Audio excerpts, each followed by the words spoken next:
दोस्तों, यह कहानी एक ऐसे इंसान की जिसने 400 से भी ज्यादा दिनों तक दुनिया के सबसे बड़े और सबसे बेरहम समंदर पैसिफिक ओशन में जिंदगी और मौत की जंग लड़ी। उसने वर्ल्ड रिकॉर्ड बनाया और 14 महीनों के बाद वह जिंदा वापस भी आया। लेकिन आते ही आते ऐसा क्या हुआ कि उसे सुसाइड करना पड़ा। आइए जानते हैं उसकी पूरी कहानी।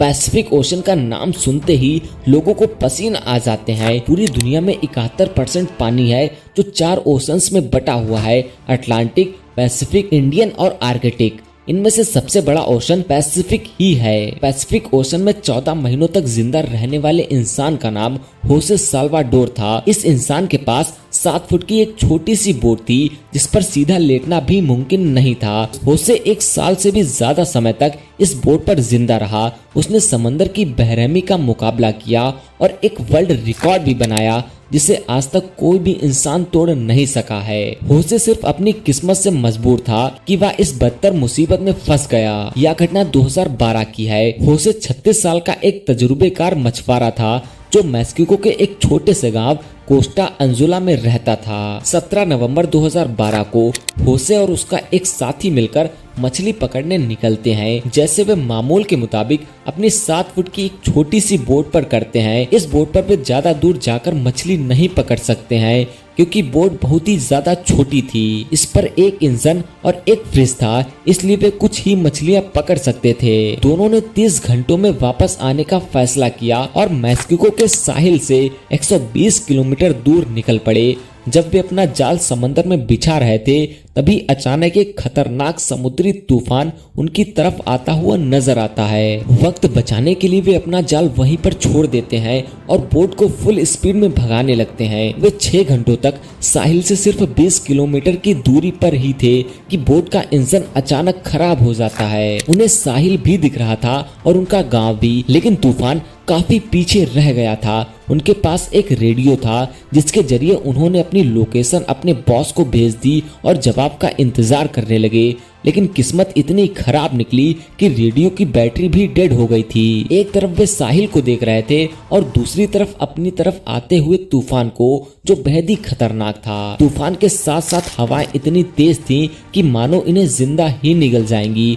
हवाओं की शिद्दत इतनी प्रबल थी कि उनकी बोट साहिल से दूर होती ही चली गई और कुछ ही देर में साहिल भी मंजर से ओझल हो गया और तेज लहरें उन्हें दूसरी दिशा में खींचने लगी। जब उनका मैसेज उनके बॉस तक पहुंचा तो बहुत ही देर हो चुकी थी। चुनांचे उनके बॉस ने एक सर्च पार्टी भेजी ताकि उन्हें ढूंढा जा सके, लेकिन हर गुजरते लम्हे के साथ होसे की बोट और भी दूर होती जा रही थी। तूफान की शिद्दत के कारण वे लोग ना तो कुछ देख पा रहे थे और ना ही कुछ समझ पा रहे थे कि अब वे किस जगह पर हैं और साहिल किस दिशा में है।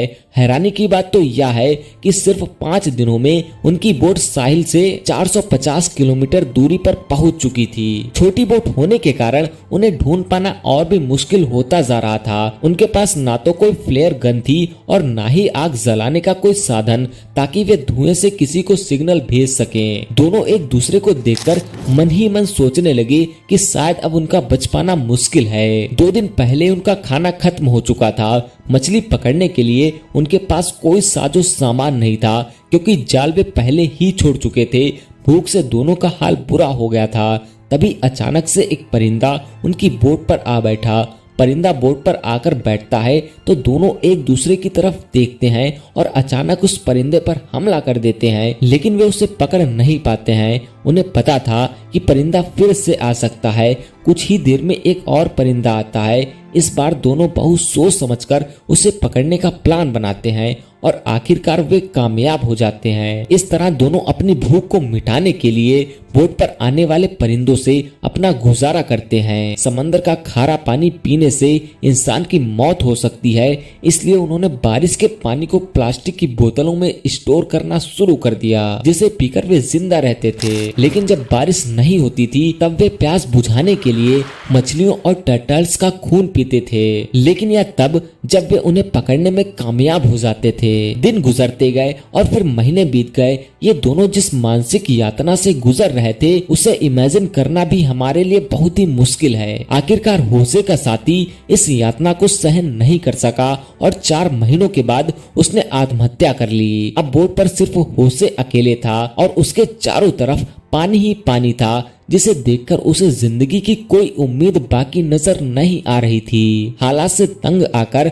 होसे जैसे तैसे अपनी जिंदगी गुजारने लगा। 11 महीनों के बाद होसे अपनी छोटी सी बोट पर 8000 किलोमीटर का सफर तय कर चुका था। उसके कपड़े भी फट चुके थे और उसके पास खुद को धूप से बचाने के लिए सिर्फ एक अंडर वेस्ट ही बचा था। आखिरकार वह घड़ी आ गई थी जब किस्मत ने होसे पर मेहरबानी की और 30 जनवरी 2014 को, यानी कि पूरे 14 महीनों के बाद, होसे ने अपनी आसपास पानी में नारियल तैरते हुए देखा। उसने समझ लिया कि यह इस बात की निशानी है कि आसपास कोई आइलैंड है जहां से ये नारियल गिरकर तैरते हुए उसकी ओर आ रहे थे। थोड़ी ही देर के बाद सच में एक आइलैंड नजर आता है, लेकिन उसे डर था कि कहीं ये आइलैंड भी उससे मिस न हो जाए। इस वजह से वह खुद पानी में कूद गया और तैरकर आइलैंड पर पहुंच गया। पिछले 14 महीनों में होसे ने पहली बार किसी जमीन पर कदम रखा था। जब होसे उस आइलैंड पर पहुंचा तो बहुत ही कस कस के रोने लगा। उसे एक छोटा सा बीच हाउस दिखाई दिया जिसमें वहां से लोकल्स मौजूद थे।